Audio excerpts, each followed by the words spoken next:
We have financed during this period the construction of ongoing interchanges across the country, including those at Takoradi, Tamale, Tema, Obechebi-Lamte, and Pokwasi to ease traffic and enhance productivity. Never in our history have we seen such activity of interchanges to ease traffic. Despite the impact of the pandemic, the rate of growth, let me not forget our investment in railways that is also going on in the Western Railway line to be able to move our resources more effectively.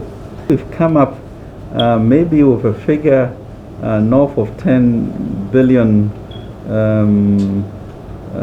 dollars or so if we were to look at, fixing every road around this country. So how do we balance all of that in a way and be strategic in a way in which the most vexed areas are taken care of, and somehow we spread that. So that is going to be an administrative feat in terms of charging the ministry to do.